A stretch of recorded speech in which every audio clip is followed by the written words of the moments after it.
하나님 말씀은 요한복음 12장 47절과 48절을 읽겠습니다. 사람이 내 말을 듣고 지키지 아니할지라도 내가 그를 심판하지 아니하노라. 내가 온 것은 세상을 심판하려 함이 아니요 세상을 구원하려 함이로라. 나를 저버리고 내 말들을 받지 아니하는 자를 심판할 리가 있으니 곧 내가 한 그 말이 마지막 날에 그를 심판하리라. 오늘 말씀을 가지고 마지막 날의 광경, 7교회 한가운데 계신 인자란 제목으로 말씀을 나누겠습니다. 오늘은 2017년도 마지막 날입니다. 그러니까 오늘 지나면 2017년도는 다시 오지 않습니다. 사람에겐 다 죽는 날이 있습니다. 근데 사람에게 죽는 날은 마지막 날이 아니라고 합니다. 성경에서는요. 히브리서 9장 27절에 보면 한 번 죽는 것은 사람에게 정해진 것이요 그 후에는 심판이 있으리니. 그래서 사람은 반드시 심판을 받는다는 것이죠. 이 세상에서도 심판은요, 쉽게 말해 재판이라고 그러죠. 이 재판은 산 사람에게만 적용됩니다. 재판받다가 사람이 죽게 되면 재판은 더 이상 진행되지 않습니다. 그러니까 우리가 반드시 심판받는다는 얘기는 우리는 반드시 살아나서 하나님 앞에, 주님 앞에 선다는 말씀이죠. 예수님은 이 마지막 날에 대해서 6번을 성경에 언급하셨습니다. 성경에 보면 마지막 날이라는 것은 조금 더 많지만 예수님이 직접 마지막 날이라고 하면서 말씀하신 것은 이제 요한복음에 6번 나오는데요. 요한복음 6장에 5번 나옵니다. 39절, 40절, 또 44절, 48절, 그다음에 54절 이렇게 5번 나오고요. 오늘 우리가 읽은 요한복음 12장 48절에 마지막 날 이렇게 한 번 더 나옵니다. 근데 예수님 말씀하신 마지막 날은요. 요한복음 6장에서는 바로 예수님 우리를 만나서 우리를 이제 영생을 주시겠다는 그런 내용이고, 오늘 요한복음 12장 48절에 나오는 마지막 날은 바로 내 말을 저버리는 자는 심판을 받겠다는 그런 내용입니다. 똑같은 날짜인데 그날에 심판을 받고 주님과 더불어 사는 사람들이 있는가 하면 그렇지 못한 사람들이 나눠지는 날, 그것을 성경에서는 마지막 날이라고 말씀하고 있습니다. 오늘 본문의 12장 47절에 보면 예수님이 2000년 전에 오신 그 목적을 얘기하고 있습니다. 예수님 오셔서 말씀하시기를 나는 세상을 심판하러 온 것이 아니라 세상을 구원하러 왔다고 말씀하십니다. 근데 우리는 그 말을 조금 이렇게 혼동할 때가 있습니다. 그럼 예수님 오셔서 다 구원해 주셨겠네? 이렇게 생각하는데요. 성경은 이렇게 말합니다. 이 구원이라는 것은 두 번째 오실 때 완성하신다는 것입니다. 구원이라는 것을 길을 열어놓고 가셨다가 이제 두 번째 오실 때 그때의 구원을 이제 확정 지으신다는 말씀이죠. 그렇기 때문에 우리는 보통 구원받았다, 또 구원받을 것이다를 혼동하는데요. 맞습니다. 그리고 영이 죽었던 영이 살아나는 것, 그건 영의 구원입니다. 근데 예수님은 그것 때문에 오신 분이 아니거든요. 예수님은 바로 우리가 거듭난 사람들이 예수 그리스도의 몸을 이루어서 예수님과 결혼하는 그 일을 미리 준비하러 오신 분이고, 다시 오실 때는 바로 준비된 우리가 한 몸 되어서 그분과 결혼하게 되는 것이죠. 히브리서 9장 28절 하반절에 보면 구원에 이르게 하기 위하여 죄와 상관없이 자기를 바라는 자들에게 두 번째 나타나시리라. 그래서 예수님은 구원을 이루시기 위해서 두 번째 나타나신다고 말씀하고 있는데요. 이 구원은 바로 혼의 구원이죠. 혼의 구원의 완성을 위해서 주님은 반드시 오실 것입니다. 구원이라는 것은 각자 구원도 중요하지만요. 각자 구원은 이제 믿음의 시작입니다. 이게 완성되는 것은 공동체적으로 예수 그리스도의 몸을 이루어서 하는 건데, 그것을 성경에서는 혼의 구원이라는 말로 사용하고 있습니다. 물론 우리말 번역은 혼의 구원이라는 단어가 없지만 베드로전서 1장 9절에 보면 믿음의 결국 혼의 구원을 받음이라. 영혼이라고 번역이 좀 잘못됐죠.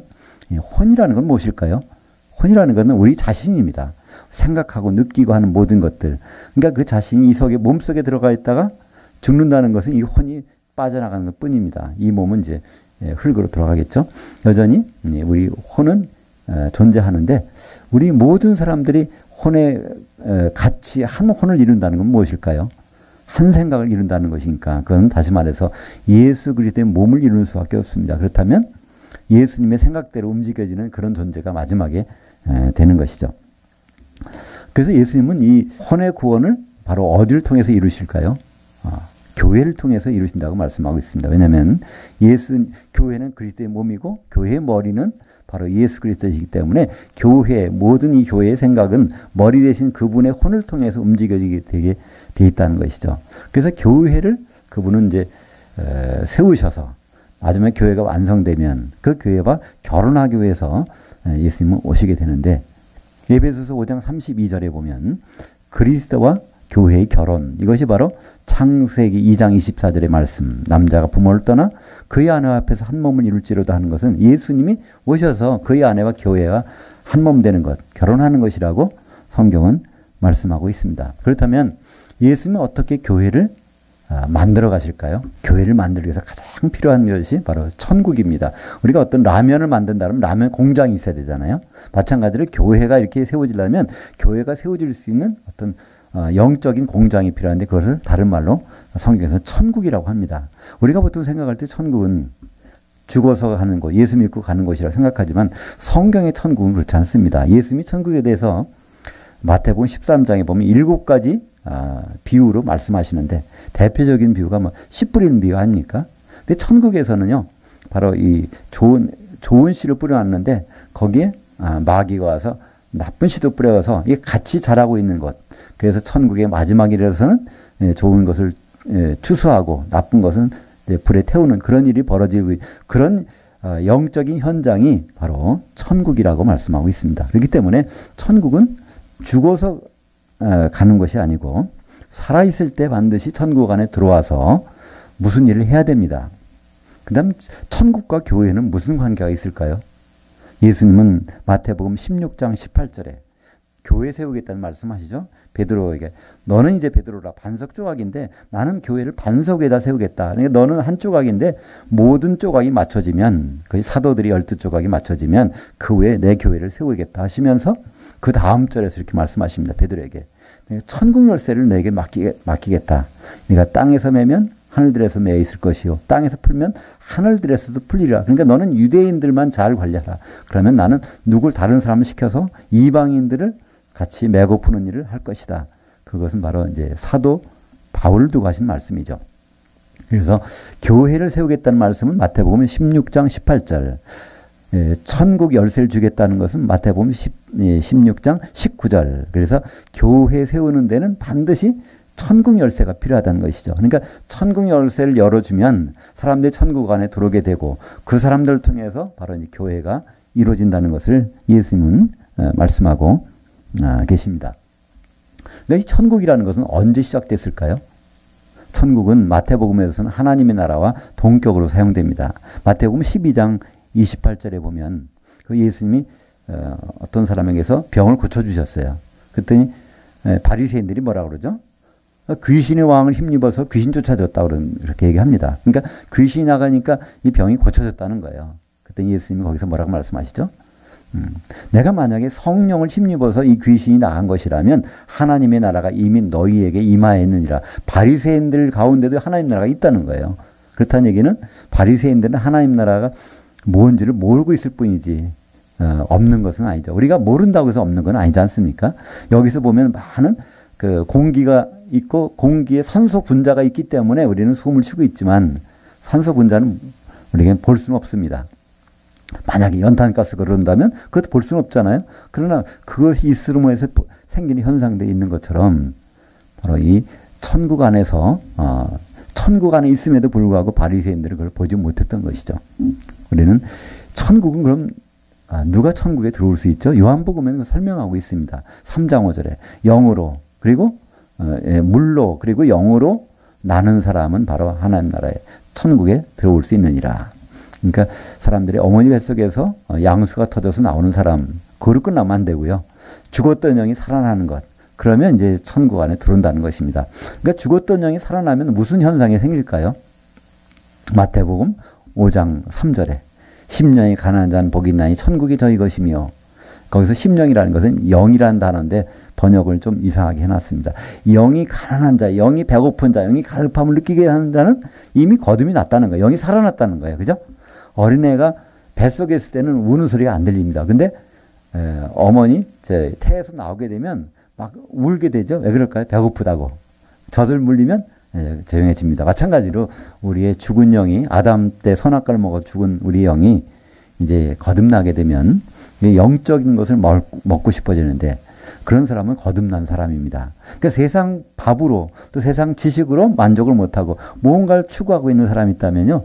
그 사람이 그게 바로 우리들이라면 우리는 거듭난 사람들이죠. 그래서 이 거듭난 사람들이 천국 안에 합법적으로 있는 것이고 그 사람들이 다 한 몸이 돼서 예수님을 기다리고 있는 것, 그것을 성경에서는 교회라고 말씀하고 있습니다. 마태복음 13장 30절에 보면 둘 다 추수 때까지 함께 자라게 두라. 추수 때에 내가 추수꾼들에게 말하기를 가라지는 먼저 거두어 불사르게 단으로 묶고 곡식은 모아 내 곡간에 넣으라 하리라. 그러니까 이 교회 안에 들어와 있는 사람들이요 전부가 다 알곡은 아니에요. 가라지도 많이 있다는 겁니다. 여전히. 근데 그것을 지금은 구분 안 하시겠다는 거예요. 나중에 오셔서 추수꾼을 보내서 추수꾼은 마태복음에 보면 이거는 누구라고 되어 있죠? 천사들. 그러니까 추수꾼을 지금 사람들이라고 하는 그런 이제 어떤 이렇게 교단도 있습니다. 그죠? 거기서 그래서 추수꾼들이 다니면서 뭐 14만 4천을 채운다, 넘었다 이렇게 얘기하고 있는데 성경은 분명히 추수꾼은 사람이 아니라 천사라고 말씀하고 있죠.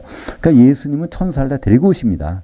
마태복음 25장 31절에 보면 인자가 모든 천사와 함께 오실 때, 그래서 이제 그 그리스도 심판 때는 모든 천사를 데리고 오죠. 그들이 와서 이제 추수꾼으로 모든 일들을 하게 되고 우리는 그리스도 심판대 앞에 서게 될 것입니다. 그래서 예수님은 이 천국 안에서 교회가 세워지는 일에 가장 핵심적으로 사용하는 사람이 있죠. 천국 열쇠를 맡긴 사람들, 그 사람들이 사도들입니다. 그러니까 천국에 들어오고 천국 안에서 일하려면요 사도들을 통하지 않고서는 이건 불법입니다. 열쇠도 없는데 들어와 있어요. 이건 잘못된 사람이죠. 그러니까 사도들을 통해서 우리는 들어오게 되는데 사도들은 죽어버렸으니까 우리는 어떻게 될까요? 근데 사도는 다행히도 사도들이 신약 성경을 우리에게 남겨줬습니다. 그러니까 신약 성경은 바로 천국 열쇠예요. 그래서 신약 성경을 통해서 우리는 천국에 들어와 있고 거기에서 우리는 무슨 일을 해야 되는데 그것은 사도들의 말씀에 따라서 움직이게 되는 것입니다. 그러니까 많은 사람들은 이렇게 얘기를 해요. 신앙생활 하면서 우리가 사도 바울처럼 됐으면 좋겠다. 베드로처럼 됐으면 좋겠다. 그러니까 우리 신앙생활의 목표를 그런 사람으로 설정하는데요. 어떤 면은 맞지만 어떤 면은 다릅니다. 왜냐하면 사도의 역할과 성도 역할은 다르거든요. 전혀 다릅니다. 발과 손 역할이 다르듯이 그러니까 사도들은 교회의 기초석으로, 성도들은 그 위에 세워지는 건물로 이렇게 세워졌고요. 또 사도들은 고린도후서 11장 2절에 보면 중매쟁이라고 소개합니다. 그죠? 예수님이 신랑이면 바로 정결한 한 천으로 소개해주는 중매쟁이라고 바울은 자기를 사도를 그렇게 소개하거든요. 그러니까 사도는 기초석이고 사도는 중매쟁이고 또 사도는 뭐가 될까요? 이 일이 완성됐을 교회가 진짜 교회인지 아닌지 진짜 성도인지 아닌지를 구분은 누가 해야 될까요? 예수님 하실까요? 사도들이 한다고 성경은 말씀하고 있죠. 마태복음 19장 28절에 보면 이렇게 되어 있습니다. 예수께서 이르시되 내가 진실로 너에게 이르노니 세상이 새롭게 되어 인자가 자기 영광에 보좌에 앉을 때 나를 따르는 너희도 열두 보좌에 앉아 이스라엘 12지파를 심판하리라. 이스라엘 12지파, 영적인 이스라엘 성도들이죠. 성도들 심판하는 일. 무슨 일을 심판할까요? 제대로 중매가 했는데 그들을 따랐는지, 그죠? 기초석 위에 서 있는지 이것들을 따져보는 사람들은 바로 사도들이죠.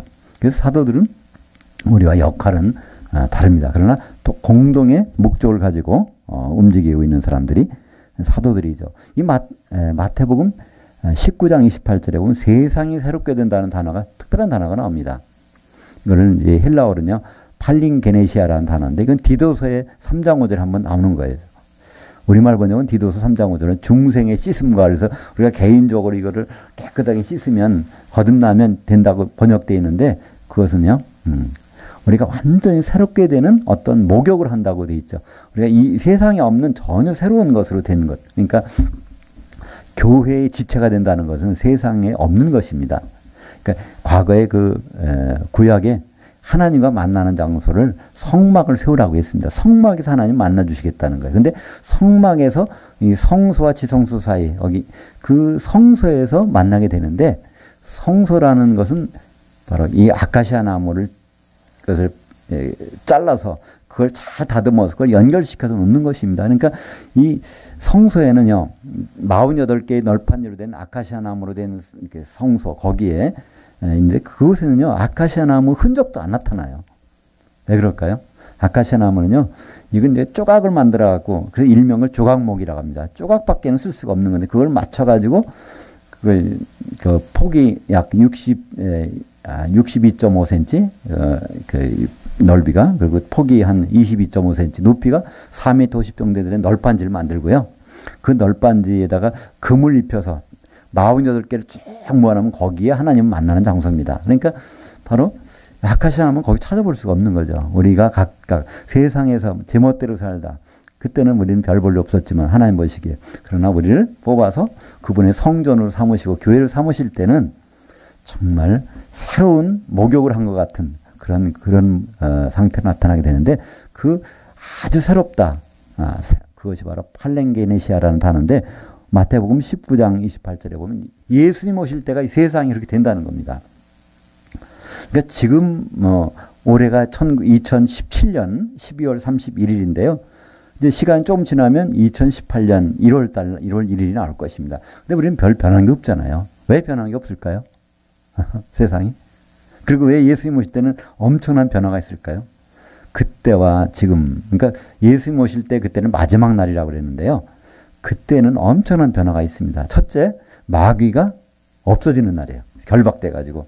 그러니까 마귀가 없고 귀신이 없고 악한 영들이 없다면 이 세상이 달라지지 않겠습니까? 그죠? 그리고 우리가 주님을 직접 만나는 날이고, 그때 우리 성도들이 심판을 받고 두 갈래 길로 갈라지는 날입니다. 천년왕국이 들어가느냐, 그러면 불바다 속으로 빠지느냐, 엄청난 그 기로에, 그것이 정말 마지막 날입니다. 성도들은 그래서 누구 말을 잘 들어야 될까요? 목사님 말 잘 들어야 될까요? 장로님 말, 다른 성도님 말? 성도들은 누구보다도 이 사도들이 말을 잘 들어야 됩니다. 왜냐하면 사도들은 예수님이 직접 세우신 분신들이기 때문에 요한복음 17장 보면 예수님이 기도 내용이 나옵니다. 십자가 지시기 전에 아주 장문의 기도를 하셨어요. 요한복음 17장에 보면 그 기도의 핵심절이 바로 20절과 21절입니다. 거기에 보면 바로 예수님, 내가 이렇게 기도하는 내용은 바로 이들 사도들 위해서 기도하는 것이 아니라 그들뿐 아니라 이 사도들이 말을 듣고 나를 믿게 되는 그 사람들, 바로 성도들이죠. 성도들이 하나가 되기 위한 것, 그걸 기도한다는 것입니다. 그렇기 때문에 거기 예수님 말씀하셨어요. 기도하실 때 사도들이 말을 듣고 바로 하나가 되는 성도들을 위해서 기도하고 있다는 것. 그러니까 우리 성도라면요, 우선적으로 드려야 될 것은 사도들이 말입니다. 그렇다면 마태복음부터 요한계시록까지는요, 이건 우리가 안 들으면 안 될 말들이에요. 뭐 적당히 들어서 되는 것이 아닙니다. 어떤 분이 이렇게 얘기합니다. 그 사도 바울은 또 베드로는 요한계시록 없을 때도 신앙생활 잘했는데 그것만 충분하면 될 거 아니냐. 요한계시록까지 봐가면서 괜히 혼동돼서 잘못된 대로 빠지는 거 아니냐. 그래서 그분은 이제 목사님이신데요. 목사님이 그런 말씀 하시더라고요. 자기는 요한계시록을 안 본다는 거예요. 잘못 봤다가 나쁜 길로 빠질까 봐. 그래서 사도 바울의 서신이나 다른 걸 열심히 읽는다는 겁니다. 근데 그건 성경적이 아닙니다. 바로 요한계시록까지 사도들이 말이거든요. 그걸 우리는 들어야 되고요. 그러니까 물론 사도 바울은 요한계시록을 들은 적이 없지만, 그러나 하나님은 사도의 길은 달리 정해주시지 않습니까? 그 길을 가는 거기 때문에 성도의 길은 사도들이 말을 다 드려야 되는 것이죠. 왜냐하면 바로 예수 믿는 사람들은 전부가 다 마지막 날 살아나서 주님을 만나게 돼 있습니다. 좋든 싫든, 난 이렇게 살았는데 주님 볼 면목이 없어, 난 그냥 무덤에 있을래, 이게 안 된다니까요. 그때는 무조건 죽어서 죽은 사람, 세상 사람들은 못 일어나요, 그때. 근데 그리스도 안에서 죽은 자들이 살아난다고 데살로니가전서 4장 16절 보면 나오죠. 주의 호령과 천사장의 나팔과 하나님의 천사장의 음성과 하나님 나팔로 강림하실 때 그리스도 안에서 죽은 자들이 먼저 일어나고, 그러니까 그리스도 안이 아닌 사람들은 그냥 있는 거예요. 그 사람들이 먼저 일어나고 그때까지 살아있는 사람도 뒤따라서 올라가서 이제 주님을 만나게 되는데요. 거기서 만나서 하는 일이 있습니다. 고린도후서 5장 10절에 보면 우리가 다 반드시 심판을 받는다는 거예요. 뭐에 대해서? 선악간에 그 몸을 통해서 행한 대로. 그 몸이 뭘까요? 예수 그리스도의 몸, 교회. 교회 안에서 천국에 들어온 사람들이 교회를 위해서 무슨 일을 했느냐를 따져본다는 겁니다. 우리가 이쯤에서 한번 생각해 볼 필요도 있지 않을까요? 예수 믿는다 그러는데 예수 믿으면 복 받습니다. 예수 믿으면 건강해지고요. 예수 믿으면 사업도 잘 되고 예수 믿으면 모든 것 형통합니다. 또 죽어서도 천국 갑니다. 이것은 복음이라고 보기에는 좀 어렵습니다. 왜 그럴까요? 예수 믿는 사람은 무조건 주님 앞에 가서 심판을 받습니다. 이것이 정답이에요. 그것이 성경에서 그렇게 말씀하고 있으니까. 선악간에 다 그리스도의 심판대 앞에 서게 된다고 했으니까요. 예수 안 믿는 분들은요. 그리스도 심판대 앞에 쓸 일이 없어요. 마지막에 백보자 심판에 쓰는 그 일만 남은 것이죠. 마지막 날에 바로 예수 믿는 분들은 공중에 다 올라갑니다. 거기에 올라갈 때가 사실은 참 난감할 것 같아요. 똑같은 어제 옆에서 같이 예배드린 분이 같이 올라가긴 올라갔는데 거기서 뭐로 구분되죠? 마태복음 그 25장에서는요. 신랑을 기다리는 열천으로 비유하고 있습니다. 기름을 준비하고 있는 사람과 준비하지 못한 사람을 거기서 완전히 극명하게 갈리게 되는 것이죠. 우리가 오늘 이렇게 마지막 날을 한번 살펴보는 이유는요. 마지막 날을 알면 오늘을 제대로 살 수 있지 않을까요? 우리는 보통 여행하는 사람들은요. 반드시 목적지를 알고 여행하잖아요. 아, 부산 볼 일이 있어 간다면요. 부산 가는 차표를 끊어가지고 그걸 가지고 제대로 차를 타고 가야 되는데 우리 많은 예수 믿는 분들은 그렇지 못한 경우가 많은 것 같아요. 마지막 날이 무슨 날인지도 잘 모르고 또 무슨 일이 벌어질지도 모르고 그리고 그냥 예수 믿고 가는데 그러다가 주님 앞에 서서 내가 너를 도무지 모르겠다 그러면 그것처럼 낭패당하는 일이 어디 있을까요? 그게 특별히 다른 것도 아닌데 목적지를 알고 가는 것과 목적지를 모르고 그냥 사람 따라서 나는 것. 사람 따라서 교회 다니다가 사람 따라서 죽고 그러다가 나중에 주님 만났을 때 그 결과라는 것은요. 참 엄청난 것이죠. 지금 이 세상은 왜 이렇게 우리가 살기 힘들까요? 주님은 아직 여기 안 계시고 왜냐하면 아직 오시지 않았으니까. 대신 공중에서 권세 잡은 자가 있습니다. 에베소서 2장 2절에 보면 공중 권세 잡은 그러니까 마귀가 이 역사하고 있는 세상이 있기 때문에 우리는 여러 가지 힘들 때가 있어요. 근데 그 마귀가 치워지는 때가 있단 말입니다. 마귀는 공중에 있습니다. 그러니까 다른 말로 하면 하늘들에 있는 것이죠. 보이지 않는 하늘에 있는 것입니다. 근데 이 자리에 주님 오시려면 이거 마귀를 치워야 될 거 아니에요? 그걸 요한계시록 16장 17절에 보면 일곱 나팔이 불고 일곱 번째 대접이 쏟아질 때 바로 공중에 쏟아지면 그 마귀가 결박이 됩니다. 요한계시록 20장 1절부터 3절까지 보면 1000년 동안 결박에서 들어가고 이 공중에 주님이 나타나게 되면 우리는 일단 공중에 다 올라가게 되는 것이죠. 그때 공중에 올라가서 성도들이 하는 모습은 딱 두 가지밖에 안 나와요. 그 기름 사러 다니는 사람과 기름 준비하는 사람 둘 중에 나오는데 기름 준비한 사람은 혼자 한 채 들어가고 기름 사러 다니는 사람은 결국 못 사겠잖아요. 그죠? 그 기름은 뭐죠? 성령이잖아요. 성령의 기름은 공중에 따로 별도로 없거든요. 성령은 어디에서만 있을까요?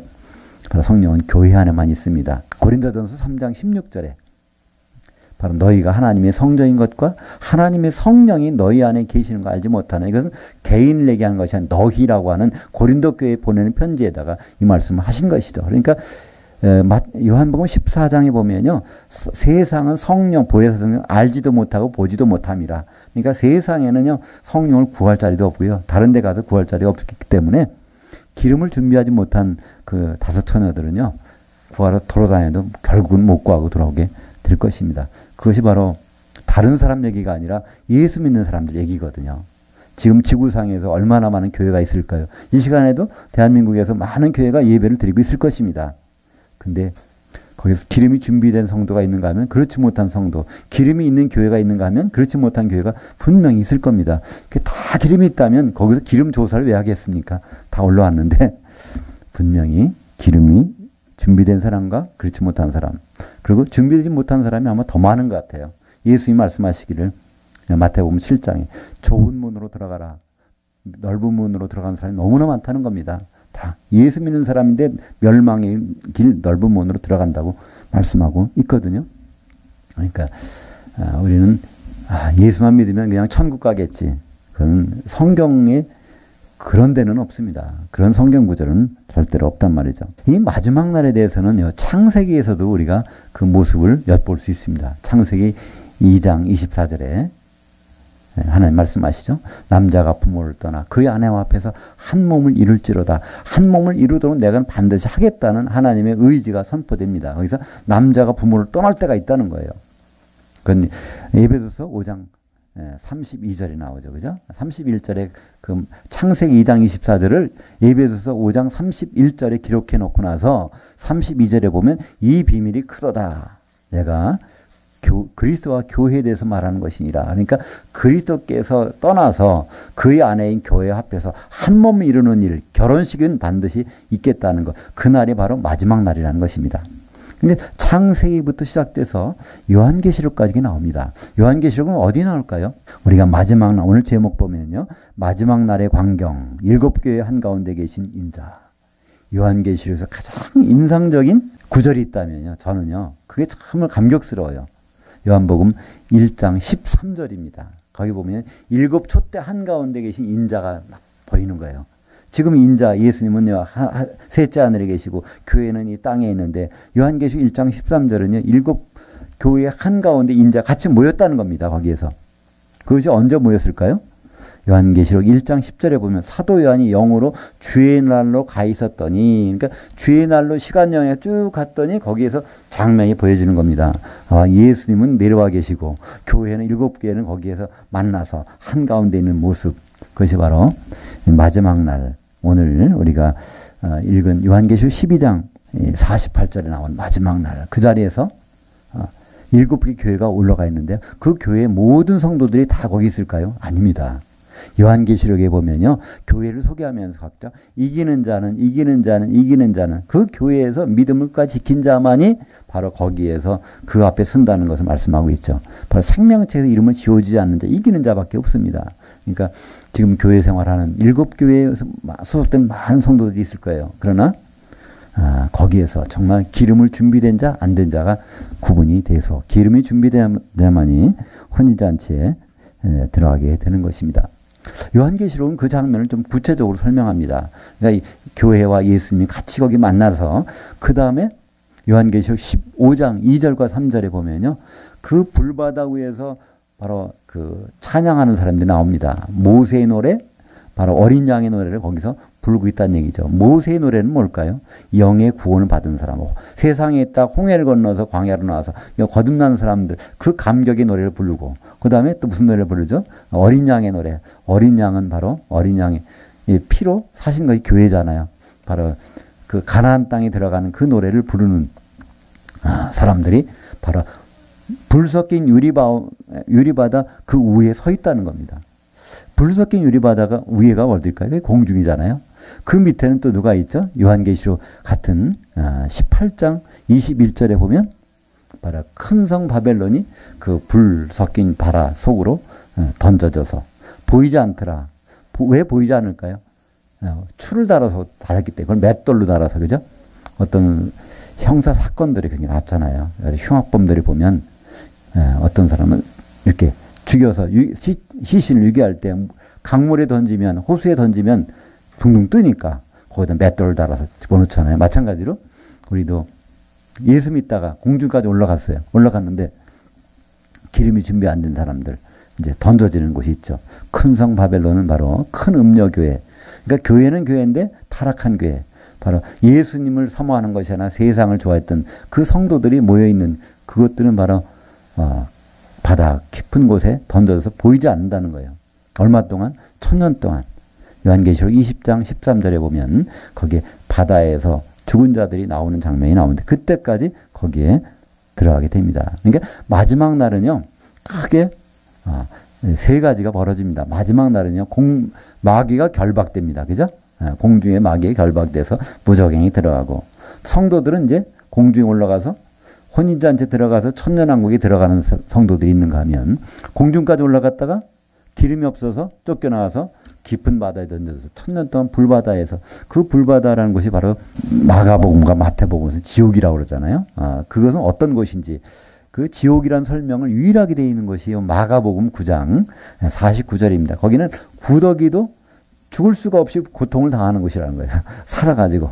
그러니까 지옥을 설명한 유일한 곳. 거기 이제 마가복음 9장 49절에 그 말씀이 있는데요. 사랑하는 여러분, 마지막 날의 광경을 우리는 오늘 이제 요한계시록에서 보았습니다. 마지막 날은 공중에 교회가 있는데, 올라가 있는데, 거기에 인자가 계신 것입니다. 그러니까, 우리는 예수님을 만나려면 어떻게 해야 될까요? 교회를 떠나서는 예수님 만날 수가 없다는 얘기입니다. 그죠? 예수님은 마지막 날, 요한계시록 1장 13절에 보면 7촛대 한가운데 예수님이 계시는데, 그 7촛대는 요한계시록 1장 20절에 보면 바로 7교회니라. 그러니까 교회 한가운데니까요. 교회가 원탁으로 둘러선 것 같아요. 우리가 보면 회의를 할 때 그러잖아요. 상석이 있고, 이제 조금 이제, 높은 사람이 상석, 그렇지 않은 사람은 이제 하석에 앉게 되는데, 그걸 똑같이 하려면 어떻게 하죠? 원탁 회의를 하면요. 높은 사람, 낮은 사람이 없어요. 그죠? 다 똑같은 위치에 있는 거예요. 그러니까 우리가 주님 만났을 때는 7교회가 같이 만나는데, 그것이 바로 한가운데 주님이 서신다니까. 그러니까 빌라델피아 교회건, 라오디가 교회건, 모든 이기는 자들이 같은 위치에서 만나게 되는 것을 볼 수 있습니다. 근데 거기 공통점은 교회를 통해서만 만난다는 거예요. 교회를 벗어난 사람은요, 그 자리에 쓸 수가 없다는 것을 볼 수 있습니다. 그러니까 마지막 날에 우리는 그 모습을 보고 오늘을 산다면 우리가 새롭게 모든 것들을 준비하고 또 시작할 수가 있을 것입니다. 그 마지막 날은 바로 세상은 마지막이지만 그 마지막 날은 새로운 시작의 날입니다. 천년왕국이 시작되는 날이 바로 주님 오신 날이고 그것이 우리는 마지막 날입니다. 그때부터 요한계시록 20장 6절에 보면 이 첫째 부활에 참여하는 자들은 복이 있고 거룩하도다. 둘째 사망이 그들을 다스리는 권세가 없고 도리어 그들이 하나님과 그리스도의 제사장들이 되어 천년 동안 그리스도와 더불어 왕노릇하리라. 그러니까 이 첫째 부활이라는 것은요. 이거는 1등 부활이란 첫 번째로 부활했다는 뜻이 아니라 가장 좋은 부활했다는 뜻입니다. 왜냐하면 주님이 오시면 예수를 잘 믿었건 못 믿었건 기름이 있건 없건 간에 다 부활하거든요. 그건 첫째 부활이 아닙니다. 그냥 부활하는 거예요. 근데 공중까지 올라갔다가 기름이 있어서 혼인잔치에 들어가고 천년 동안 왕노릇하는 그 부활이 여기서 말하는 요한계시록 20장 6절의 첫째 부활. 가장 좋은 부활이라는 거예요. 부활했다가 공중까지 올라가서 지옥으로 떨어지면 그게 첫째 부활입니까? 그럼 첫째 부활이 아니거든요. 다시 죽었다가 나중에 바다가 죽은 자들 내어줄 때 그때 나오는 거니까 그건 첫째 부활이 아닙니다. 바로 기름을 준비한 사람만이 바로 마지막 날에 첫째 부활에 들어가고 천년 동안 주님과 더불어서 왕노릇하게 될 것입니다. 이 마지막 날, 오늘 2017년도 12월 31일 날 마지막 날. 근데 세상적으로는 마지막 날이 큰 변화가 당연히 없습니다. 내일 아침 일어나면 또 아침 먹어야 되고요. 그죠? 또 사람 만나야 되고 똑같습니다. 한 날짜가 바뀌어서 특별히 다 바뀌는 건 없어요. 그러나 예수님 말씀하시는 성경에 나오는 마지막 날은 엄청난 변화가 있고요. 그것은 좀 놀라운 일이 벌어집니다. 거기에서는요. 평생 후회할 일도 벌어지고요. 너무나 잘했다고 하는 그런 다짐도 하게 될 것입니다. 왜냐하면 주님을 만나는데 마귀가 없어지고 그럼 참 좋은 일이에요. 근데 거기서 기름이 없어가지고 떨어지는 사람들 볼 때 정말 교회 가운데 있길 잘했구나. 교회만이 성령이 충만하는 곳이니까 성령을 채울 수 있는 곳이니까요. 교회 안에 있는 성도라고 하면요. 마지막 날에 두려울 것이 없습니다. 왜냐하면 기름이 준비되어 있는 상태니까. 죽어도요. 그 기름 갖고 있는 거예요. 살았을 때 주님 보시기에 그 기름이 있으면 기름 준비한 5처녀처럼 혼인잔치에 들어가고 천년 동안 그분과 더불어 왕노릇하고 천년 지난 다음에는 백보자 심판돼서 재판장으로 거기에 나오게 되고 그 다음에 새 예루살렘이 돼서 주님과 영원히 같이 있고 탄탄대로 너무나 쉬운 곳에 있습니다. 어디죠? 그건 바로 주님의 몸된 교회입니다. 우리 옆에 있는 성도님들이 얼마나 우리는 서로 고마운지 몰라요. 혼자는 교회가 안 되거든요. 옆에는 성도들이 같이 지체가 모여서 우리 몸에도 보면 팔다리, 손발 이게 다 있기 때문에 우리 몸이 되는 것이지 이게 빠져보세요. 얼마나 우리 불편하고 장애가 있는지. 그죠? 그러니까 우리 옆에 붙여주신 성도님들이 우리에게 너무나 큰 선물입니다. 마지막 날의 광경, 그 광경은 우리는 다시 한번 눈여겨볼 수 있습니다. 잊어버리시면요. 요한계시록 1장 13절만 보시면 돼요. 7교회 한가운데 예수님이 서시는 것. 바로 7교회. 교회를 떠나서는 주님을 만날 수가 없습니다. 만났다가도 다시 헤어져야 되고 지옥에 떨어지는 수밖에 없는 것입니다. 예수님이 꿈꾸신 교회, 그런 교회에 우리가 있다면 우리는 주님을 만나는 것 기대하셔도 좋습니다. 기도하겠습니다.